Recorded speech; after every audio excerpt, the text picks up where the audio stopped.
I trusted my parents with everything: my finances, my future, my beautiful beachfront property in Malibu that I had worked 15 years to afford. When I signed that power of attorney before my deployment overseas, I never imagined they would sell my dream home behind my back to fund my sister's lavish wedding. The betrayal cut deeper than any battlefield wound I had ever experienced. But they underestimated Serafina Martinez, and now they are about to learn exactly what happens when you steal from a military intelligence officer who knows how to fight dirty. Hey everyone! Before we dive into this wild family revenge story, drop a comment and let me know where you are watching from. If you love stories about family karma, coming full circle, smash that like button and hit subscribe, because this tale of betrayal and justice is going to blow your mind. Trust me, you will want to see how this unfolds. My name is Serafina Martinez, and for the past 8 months I had been stationed at a classified location overseas working as a military intelligence analyst for the United States Army. The assignment was supposed to be my big break, a promotion opportunity that would set me up for life. Before leaving, I made what I thought was a smart decision. I gave my parents power of attorney over my financial affairs, including my most prized possession, a stunning 3-bedroom beach house in Malibu that I had purchased after years of saving every penny from my military salary. The house was not just property to me. It represented everything I had worked for since joining the military at 18. I had scrimped, saved, and sacrificed for 15 years to afford that piece of paradise. The down payment alone had cost me 3 years of living in base housing and eating nothing but cafeteria food. Every extra dollar went toward that mortgage, every deployment bonus, every re-enlistment incentive.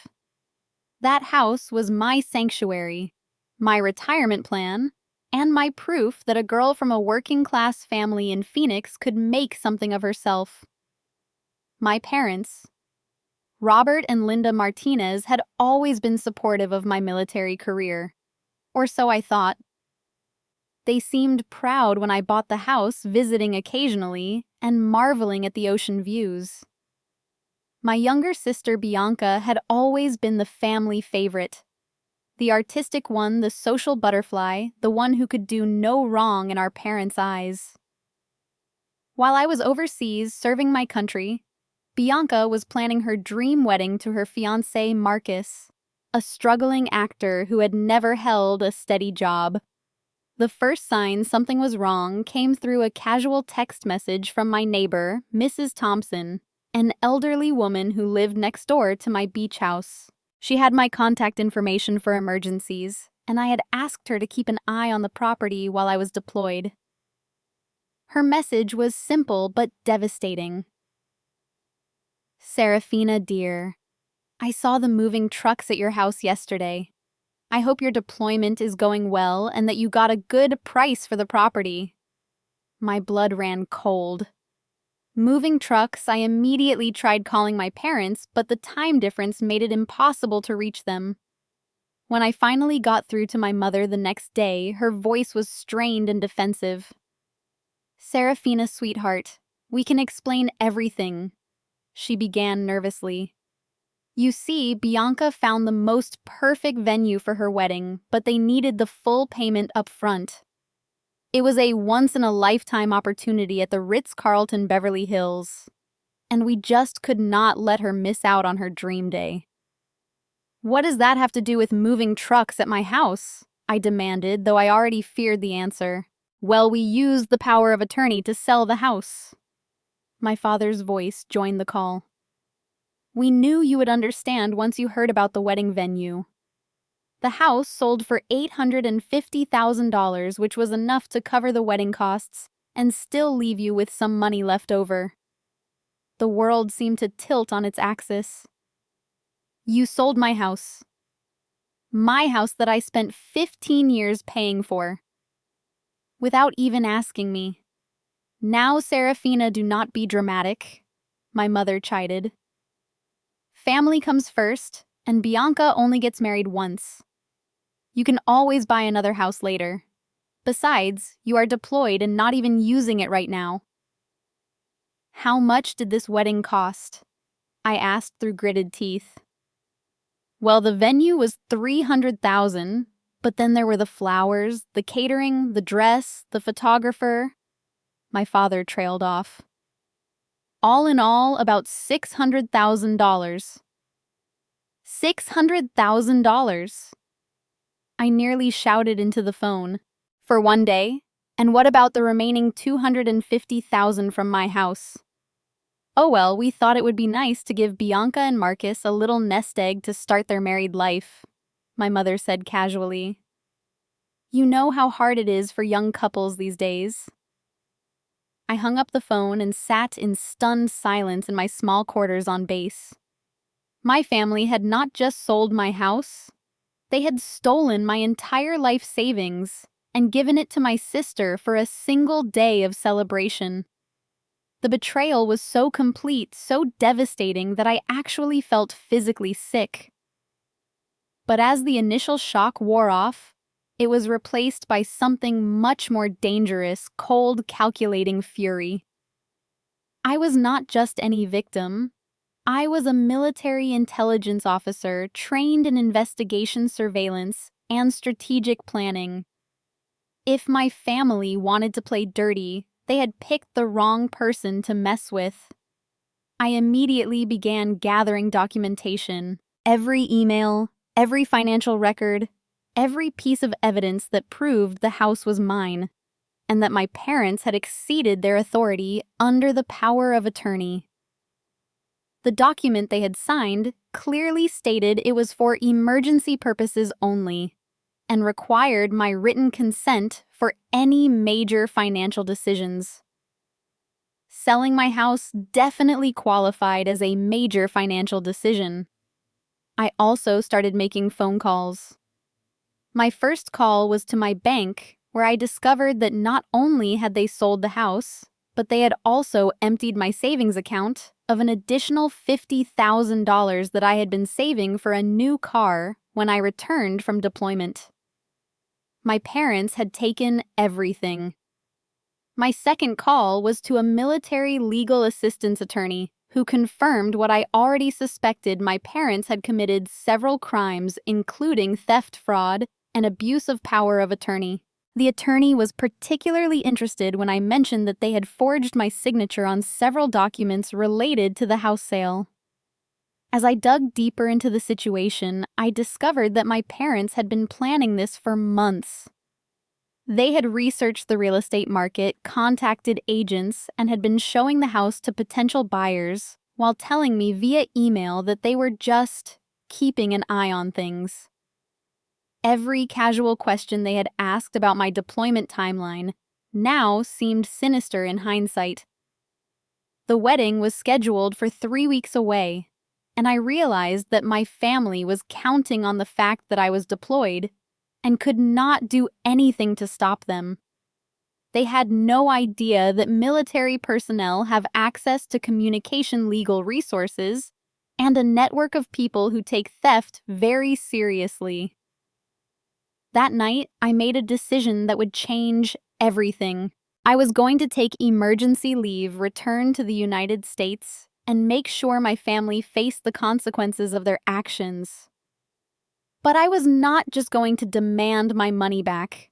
I was going to systematically dismantle the lies they had built their plan on and ensure that justice was served. I submitted my emergency leave request the next morning, citing a family financial emergency, which was technically true, though not in the way my commanding officer probably imagined. Within 48 hours, I was on a military transport flight back to the United States, my mind racing with plans for what I would do when I arrived. My first stop was not my family home, but rather the office of Patricia Hendricks, the real estate agent who had handled the sale of my property. I had done my homework during the flight, researching every detail of the transaction through public records and my contacts in the intelligence community. What I found was even more damning than I had initially suspected. Patricia was a middle-aged woman with perfectly styled blonde hair and the kind of fake smile that immediately put me on edge. She seemed surprised to see me, which confirmed my suspicions that my parents had not been entirely honest about the circumstances of the sale. "Miss Martinez, what a surprise!" she said nervously. "I thought you were deployed overseas." "I am, but I received some concerning information about the sale of my property," I replied calmly, pulling out my military identification and a folder full of documents. "I need to understand exactly what happened because according to my records, this sale was completed without my knowledge or consent." Patricia's face went pale. "But your parents said you had agreed to the sale. They showed me the power of attorney documents and said you were fully aware of the transaction." "Did I sign any documents related to this sale?" I asked pointedly. "Well, no, but your father said that the power of attorney covered all financial decisions while you were deployed," she stammered. I pulled out a copy of the actual power of attorney document. "This clearly states that major financial decisions require written consent from me. Did my parents provide any written consent from me?" Patricia shuffled through her files, her hands visibly shaking. "There was this email," she said, pulling out a printed message. "Your father said it was from you approving the sale." I examined the email and immediately spotted multiple red flags. The email address was similar to mine, but not exact. The writing style was completely wrong, and most damning of all, it contained several factual errors about my deployment that only someone pretending to be me would make. "This is a fraudulent email," I informed Patricia. "This is not my email address and I never sent this message. My parents forged my authorization for this sale." The real estate agent looked like she was about to faint. "But the commission has already been paid, the house has been transferred, and the buyers have moved in," she protested. "That sounds like a problem you and my parents will need to sort out," I replied coldly, "because this sale was completed through fraud, and I will be pursuing both criminal and civil remedies." My next stop was the police station where I filed a formal complaint for theft, fraud, and abuse of power of attorney. The detective assigned to my case, Detective Rodriguez, was a veteran herself and took the situation very seriously, especially when I showed her the forged email and the financial records, proving that my parents had taken over $900,000 of my money. "This is a clear-cut case of elder financial abuse, except in reverse," Detective Rodriguez explained. "Your parents used their temporary authority to steal from you. We will need to move quickly, especially since you mentioned they have spent most of the money already." "They have spent $600,000 on my sister's wedding, which is happening in 2 weeks," I told her. "I want to make sure they face consequences before they can spend the rest." Detective Rodriguez smiled grimly. "We can definitely make that happen. Let me make some phone calls." While the detective worked on getting warrants and freezing the remaining assets, I drove to my family home for the confrontation I had been planning during my entire flight back to the United States. My parents were in the backyard going over wedding planning details with Bianca when I walked through the back gate unannounced. The look of shock on their faces was worth every mile of the journey home. "Serafina," my mother gasped. "What are you doing here? How did you get leave?" "Funny thing about having your life savings stolen," I said calmly, taking a seat at their patio table. "The military considers that a family emergency worthy of emergency leave." My father's face flushed red. "Now wait just a minute. We did not steal anything. We used the power of attorney you gave us. Did you read the power of attorney document, Dad? I asked, pulling out a copy. Because it specifically states that major financial decisions require my written consent.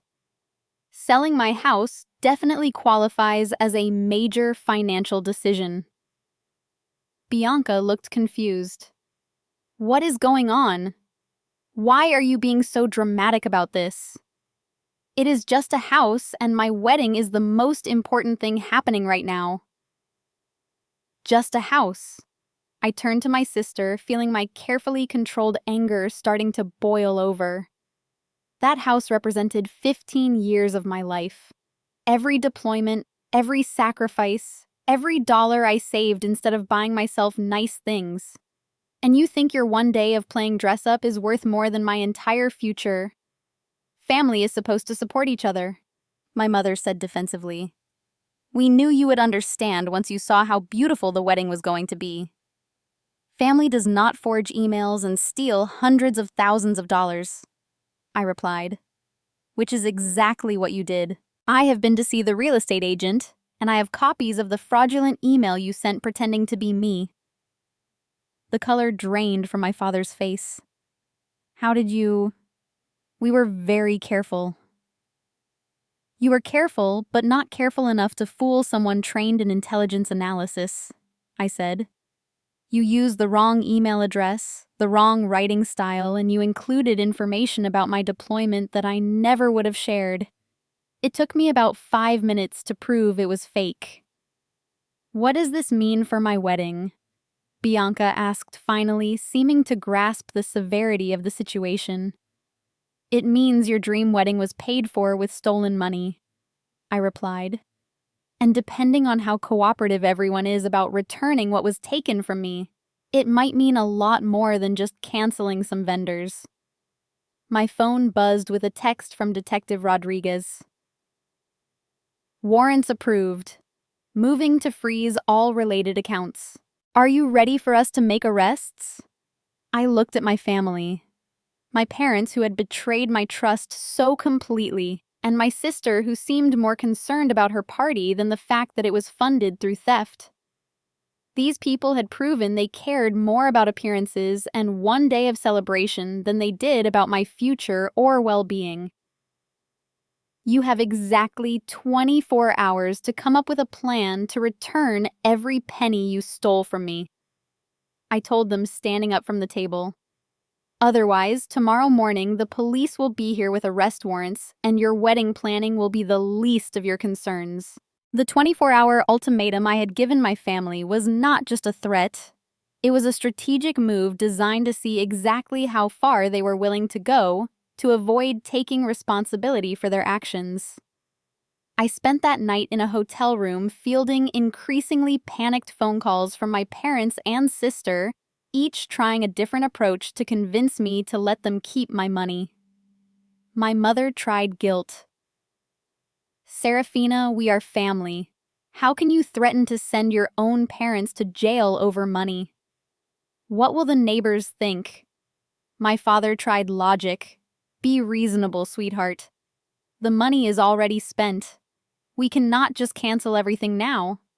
Think about how embarrassing this would be for Bianca. Bianca tried manipulation. You are ruining my life. This was supposed to be the happiest day of my life, and you are destroying it because you are jealous that Mom and Dad love me more. That last comment from my sister was particularly revealing.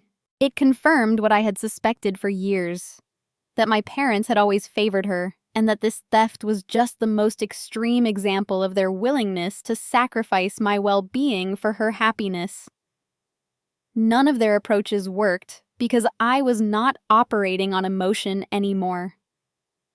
I was operating like the trained intelligence officer. I was systematically building a case and preparing for every possible outcome. The next morning, I got a call from Detective Rodriguez. Your parents contacted our department late last night, she informed me. They want to negotiate. What kind of negotiation? I asked.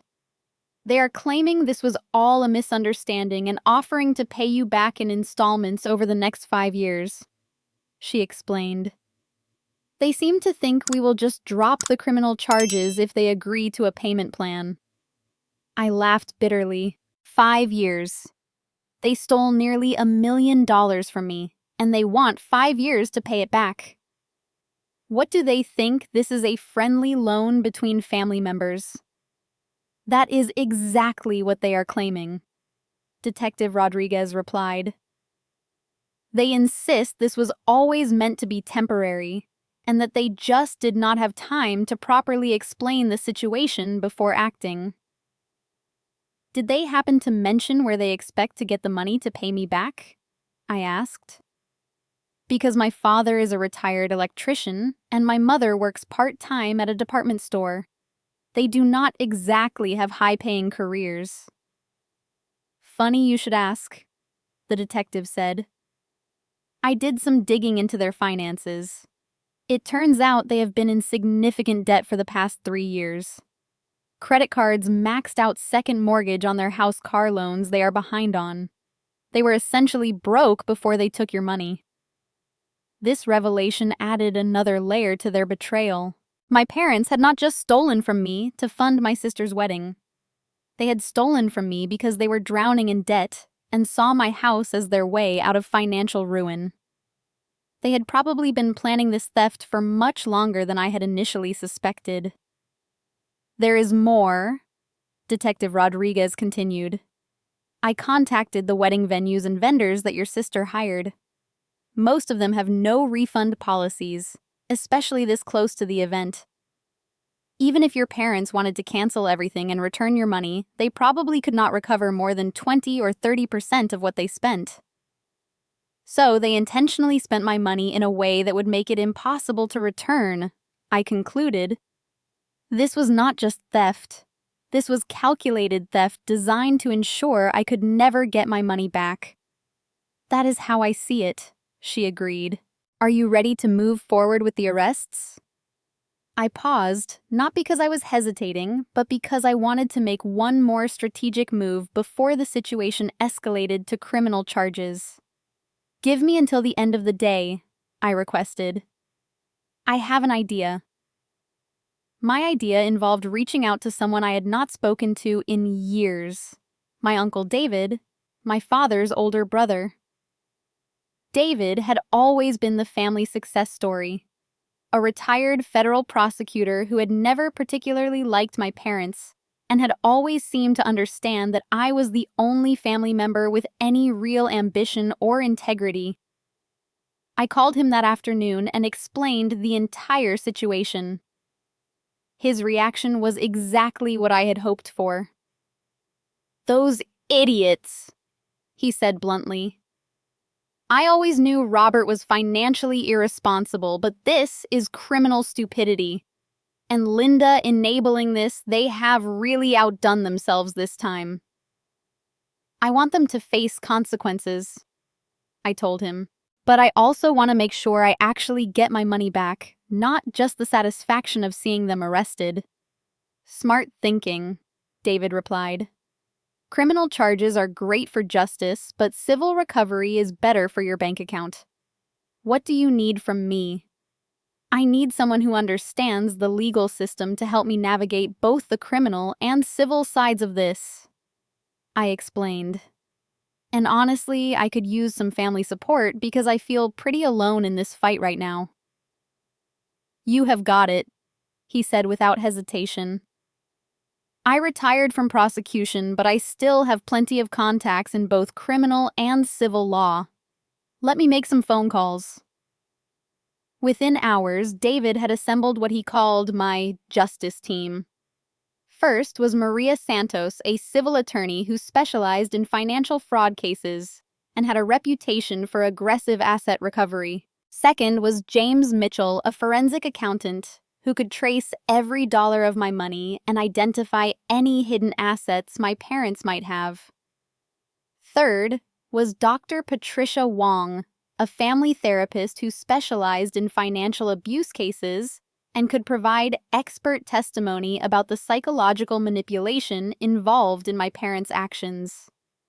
Your parents picked the wrong person to steal from, Maria explained during our first strategy meeting. You have military training, financial documentation, and now professional legal representation.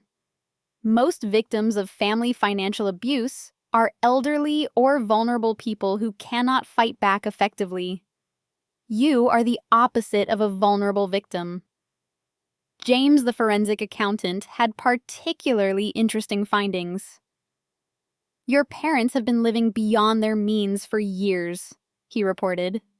They have been using credit cards to maintain a lifestyle they could not afford, probably trying to keep up appearances for your sister's benefit.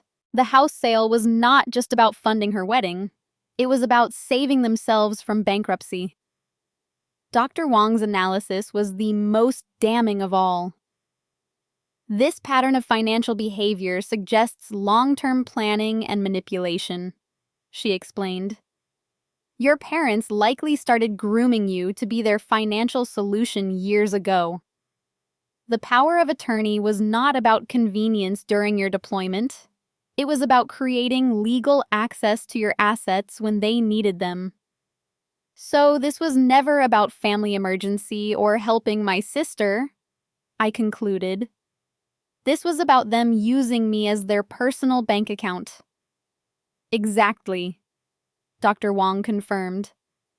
And the way they spent the money, on non-refundable wedding expenses, was designed to make recovery impossible. They wanted to ensure that even if you discovered the theft, you could not force them to return the money. Armed with this professional support team, I felt ready to take the final step. But first, I wanted to give my family one last chance to do the right thing. Not because I expected them to, but because I wanted to document their refusal for the court proceedings that would inevitably follow. I arranged to meet them at a neutral location, a coffee shop near their house, with my uncle David present as a witness. When they arrived, they looked haggard and desperate, clearly having spent the past few days realizing the magnitude of the legal trouble they were facing. We have been thinking, my mother began carefully, and we want to work something out that is fair for everyone. I am listening, I replied, though I had no intention of accepting anything less than full restitution. What if we give you the house as collateral? My father suggested. You could move back in with us, and we could all live together as a family while we work out the financial details. The suggestion was so absurd that I actually laughed out loud. They wanted me to give up my independence move back into my childhood bedroom and pretend like nothing had happened while they kept my money. Absolutely not, I replied firmly. Here is what is going to happen. I was about to lay out my final terms when my uncle David interrupted me with a cough. Serafina, before we continue, there is something I need to tell everyone. His tone had shifted, and something in his voice made my blood run cold. What is it, Uncle David?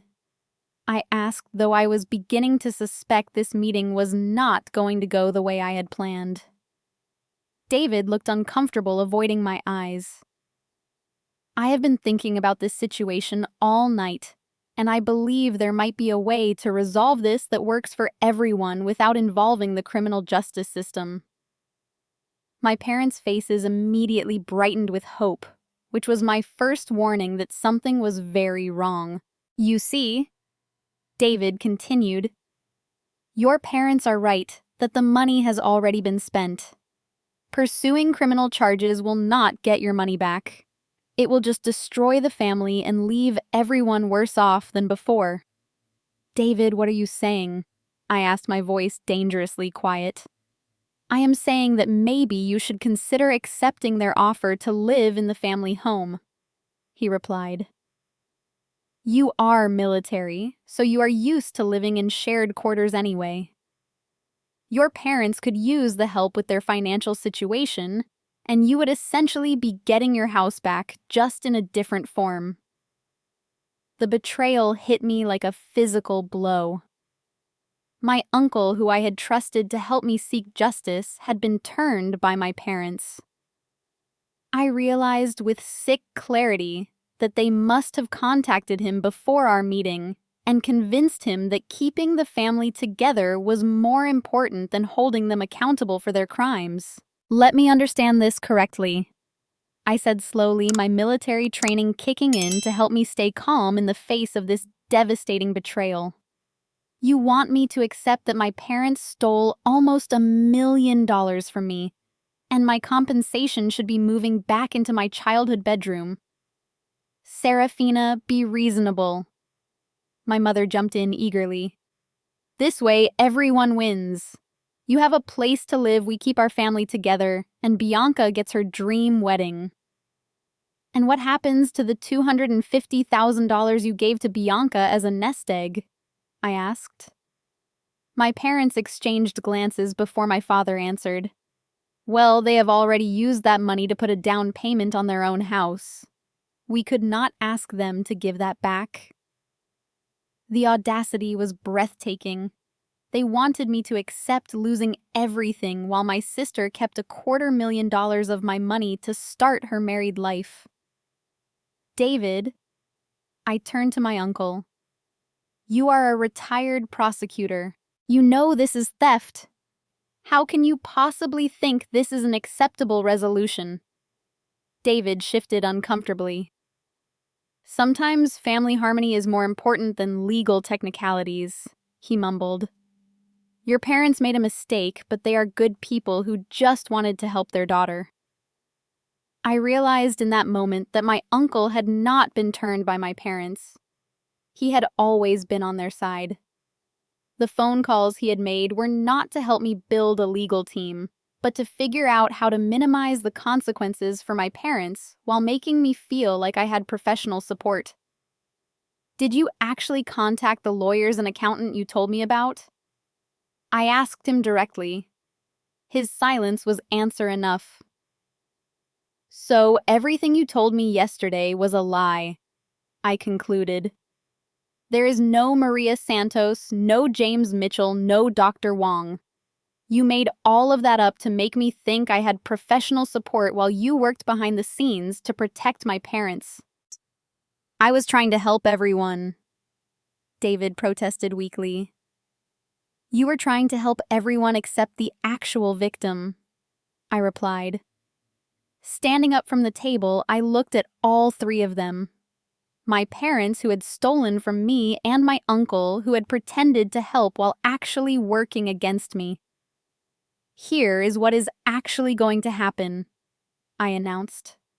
I am going back to Detective Rodriguez this afternoon, and I am pressing full criminal charges against both of my parents. I am also going to find actual lawyers, not imaginary ones, who will help me pursue civil recovery.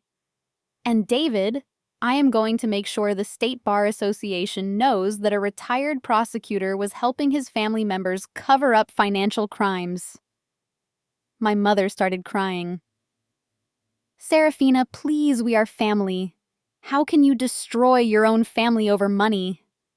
I am not destroying this family, I replied coldly. You destroyed it when you decided that stealing from me was acceptable. You destroyed it when you chose to betray my trust for a party. And now David has destroyed any possibility of reconciliation by lying to me and trying to manipulate me into accepting your theft. What about Bianca's wedding? My father asked desperately. There are 200 guests expecting to celebrate with us in 10 days. Then you better figure out how to explain to those guests why the wedding is canceled, I replied. Because every dollar spent on that wedding was stolen from me, and I will not allow it to proceed. You are jealous, Bianca's voice cut through the conversation like a knife. None of us had noticed her approaching the coffee shop, but she had clearly heard enough of the conversation to understand what was happening. You have always been jealous that Mom and Dad love me more, And now you are using this money thing to ruin my wedding because you cannot stand to see me happy. Bianca, I said, my voice deadly calm. Sit down and let me explain something to you about the money thing. I do not want to hear your excuses, she shot back. You are just mad because you are going to be single and miserable forever, and you cannot stand that I found someone who loves me. The money thing, I continued as if she had not spoken, is that your entire wedding, your down payment on your house, and probably your honeymoon are all being paid for with money that was stolen from me. Every flower arrangement, every piece of cake, every photograph from your special day will be a reminder that your happiness was built on theft from your sister. Bianca's face went white. That is not... Mom and Dad said they had savings. Mom and Dad have been broke for 3 years, I informed her. They sold my house and emptied my bank accounts to pay for your fairy tale. So when you are living in your new house and looking at your wedding photos, remember that all of it came from destroying my financial security. For the first time since this whole situation began, Bianca looked genuinely upset, rather than just angry. I did not know, she whispered. You did not want to know. I corrected her. You never asked where the money was coming from because you did not want to hear an answer that might interfere with getting what you wanted. I gathered my things and prepared to leave, but turned back for one final statement. For the record, I am not jealous of you, Bianca. I am disappointed in you. I spent 15 years building something meaningful with my life, and you helped destroy it for one day of playing princess. That is not something to be jealous of. That is something to be ashamed of. As I walked away from the coffee shop, I felt a strange sense of relief. The betrayal by my uncle had been painful, but it had also clarified something important. I was completely on my own in this fight, which meant I could pursue justice without worrying about protecting anyone else's feelings or trying to preserve family relationships that were already broken beyond repair. Walking away from that disastrous coffee shop meeting, I felt more determined than ever to see this through to the end. My family had shown their true colors, and now I knew exactly what I was dealing with. I drove straight to the police station to meet with Detective Rodriguez and formalize the criminal charges. How did the family meeting go? She asked as I settled into the chair across from her desk. About as well as you would expect when dealing with people who think theft is acceptable as long as it benefits them, I replied grimly. I am ready to move forward with full prosecution. Detective Rodriguez nodded approvingly. Good. I have been doing some additional investigation while you were dealing with your family, and I found some interesting information that strengthens your case significantly. She pulled out a thick folder and spread several documents across her desk. First, I obtained your parents' bank records for the past 6 months. They were planning this theft much longer than they initially claimed. They started researching real estate agents 3 months before they actually sold your house. The evidence was damning. Bank records showed multiple payments to different real estate agents for consultation fees, property assessments, and market analyses. My parents had been systematically planning to sell my house since before I had even left for deployment. But here's the really interesting part. Detective Rodriguez continued. I also found evidence that they attempted this same scheme once before. 2 years ago, they tried to use a different power of attorney document to access your bank accounts, but their bank flagged it as suspicious and required additional verification that they could not provide. So this was not a desperate decision made in a moment of poor judgment, I concluded. This was a calculated long-term plan to steal from me. Exactly. And there is more. I contacted the wedding venues and vendors, and several of them mentioned that your parents specifically asked about no refund policies and contracts that would make it impossible to recover money once paid. The systematic nature of their planning was becoming clear. My parents had not just stolen from me, they had carefully constructed the theft to make recovery as difficult as possible. Detective Rodriguez, I said, I want to make sure they face the maximum possible consequences for this. What are we looking at in terms of charges? Based on the amount stolen and the evidence of premeditation, we are talking about felony theft fraud, forgery, and abuse of power of attorney, she explained.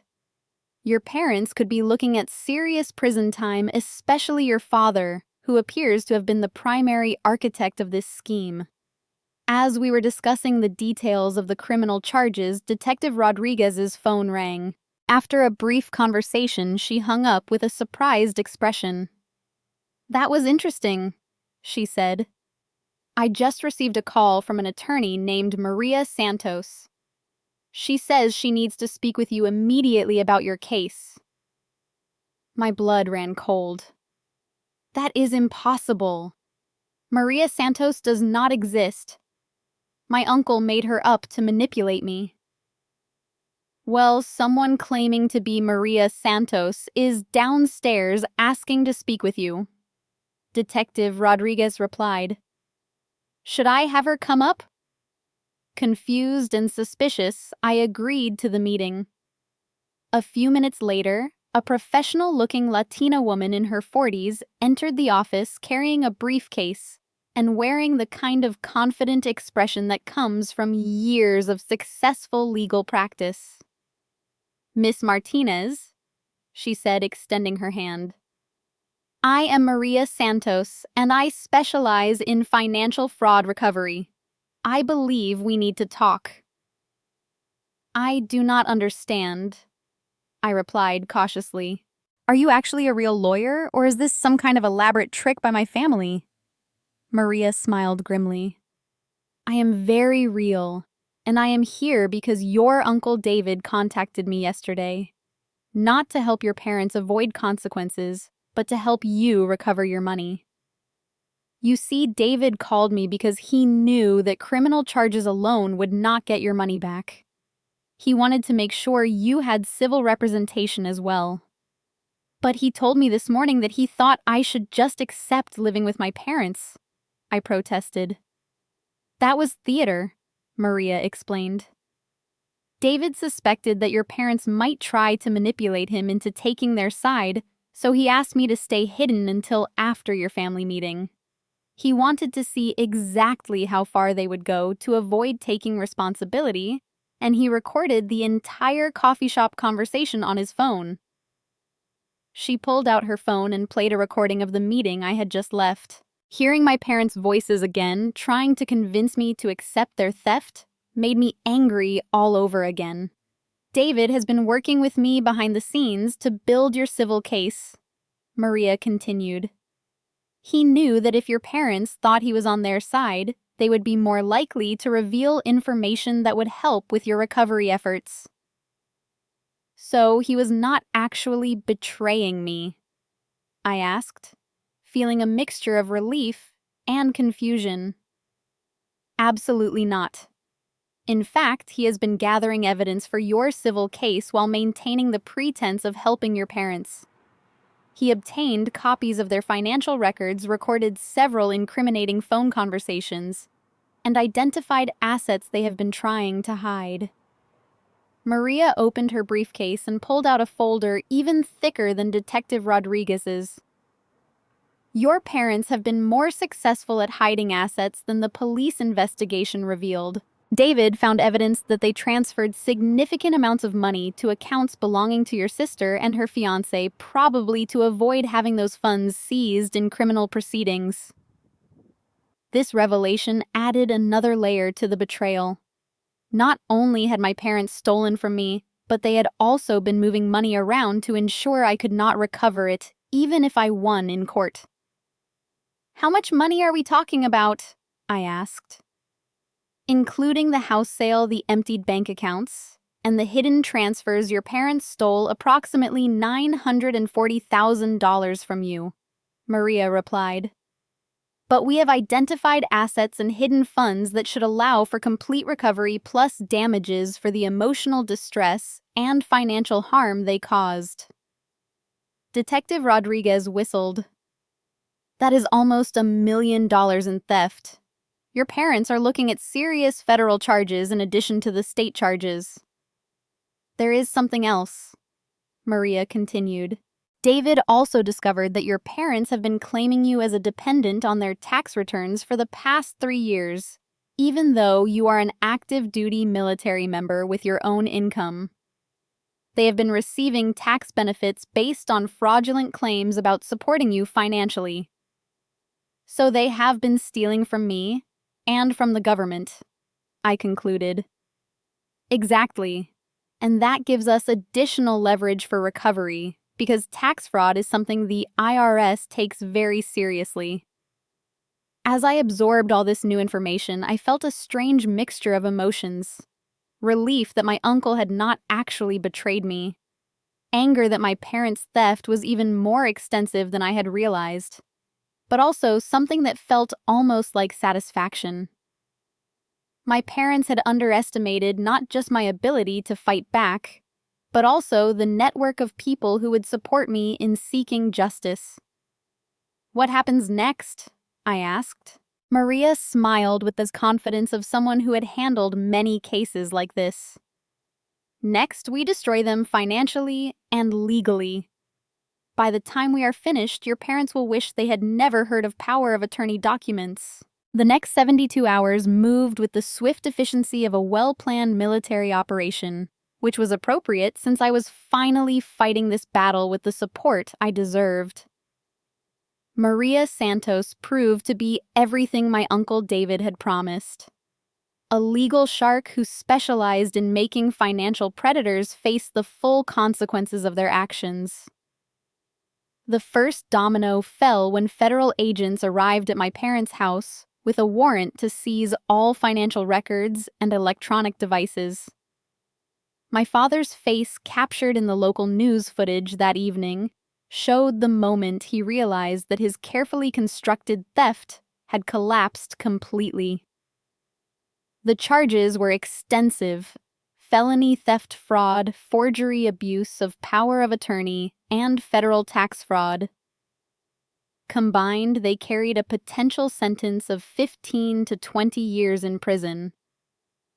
My sister's wedding, scheduled for just 5 days away, became a casualty of their crimes.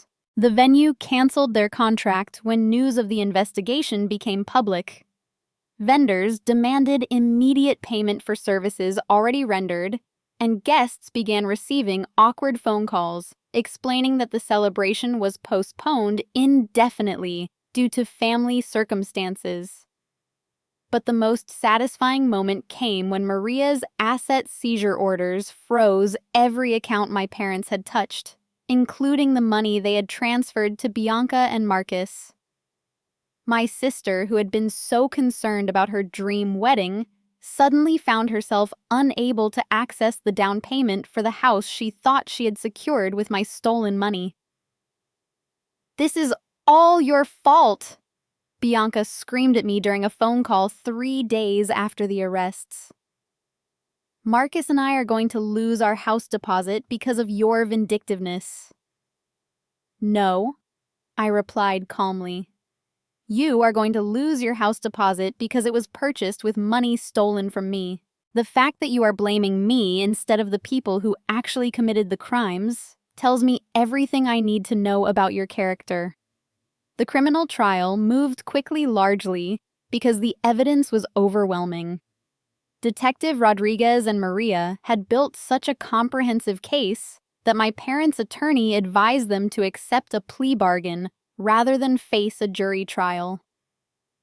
My father received 3 years in federal prison and was ordered to pay full restitution plus damages. My mother received 18 months and supervised probation. Both of them were required to surrender their home to help satisfy the restitution order. But the real victory was not the criminal convictions.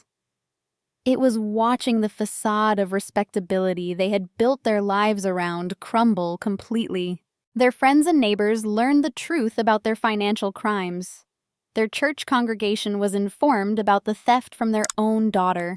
And my father lost his part-time consulting work when his employer discovered his criminal record.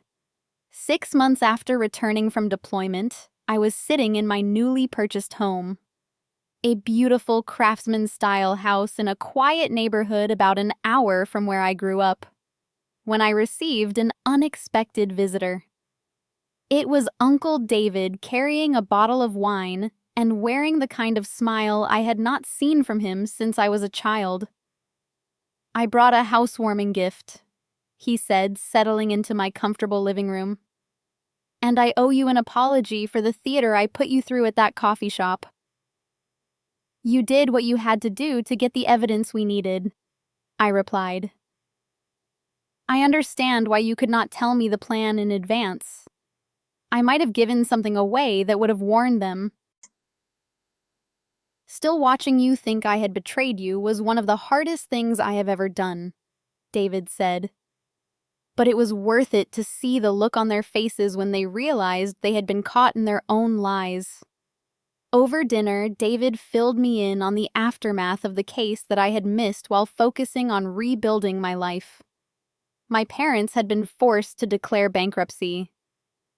Bianca and Marcus had broken up under the financial pressure and social embarrassment, and several other family members had quietly reached out to David to express their support for my decision to pursue justice.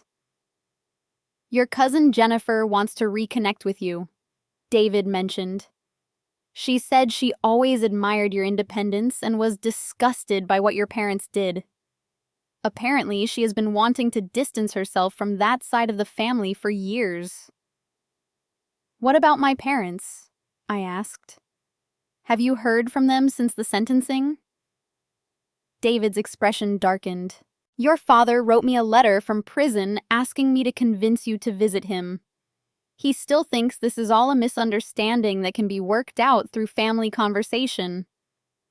"Some people never learn," I replied, though I felt no anger anymore. Just a kind of exhausted pity for people who had destroyed their own lives through greed and selfishness. The most unexpected development came a year later, when I received a letter from an attorney representing Marcus, my sister's former fiancé. He was suing Bianca for fraud, claiming that she had misrepresented her financial situation and family background when they had made their relationship serious. Apparently, he had never been told that the money for their wedding and house came from theft, and he felt that her deception had damaged his reputation and business relationships. As I read his letter, I realized that the consequences of my parents' crimes were still rippling outward, affecting people I had never even considered. Their decision to steal from me had not just destroyed our family. It had created a chain reaction of lies and financial damage that continued to harm people years later. But alongside these reminders of the destruction my parents had caused, I was building something new and positive. My military career flourished after I returned from deployment, partly because my commanding officers were impressed by how I had handled the family crisis with such professionalism and determination. I received a promotion and was assigned to a prestigious position in military intelligence analysis. More importantly, I had built a chosen family of people who actually supported and respected me. Uncle David and I grew closer than we had ever been bonded by our shared experience of seeking justice against overwhelming family pressure. Maria Santos became not just my attorney, but a genuine friend who introduced me to other strong women who had overcome family betrayal and financial abuse. I also reconnected with several military friends who understood what it meant to have your trust betrayed by the people who were supposed to love you unconditionally. We formed a support network that felt more like family than my biological relatives ever had. As I sit here now, 3 years after discovering my parents' theft, I can honestly say that their betrayal was one of the best things that ever happened to me. It forced me to stop making excuses for people who did not deserve my loyalty. It taught me to value relationships based on actions rather than blood relations. And it showed me that I was stronger and more capable than I had ever imagined. My parents thought they could steal from me because I was far away and unable to fight back. They underestimated the military training that had taught me how to plan, how to gather intelligence, and how to execute a mission with precision. Most importantly, they underestimated my unwillingness to accept injustice just to keep the peace. To anyone watching this who has experienced family betrayal or financial abuse, let me ask you this. When someone shows you who they really are through their actions, do you believe them or do you keep hoping they will change? Have you ever had to choose between family loyalty and standing up for yourself? I would love to hear your stories in the comments below. Sometimes knowing we are not alone in these experiences makes all the difference. If this story of justice and karma resonated with you, please hit that like button and subscribe for more real-life stories about overcoming betrayal and finding strength. Share this with anyone who might need to hear that it is possible to fight back and win even when the people who hurt you are your own family. Thank you for listening to my journey, and remember, sometimes the family we choose is stronger than the family we were born into, and standing up for yourself is always worth it, no matter how difficult the fight becomes.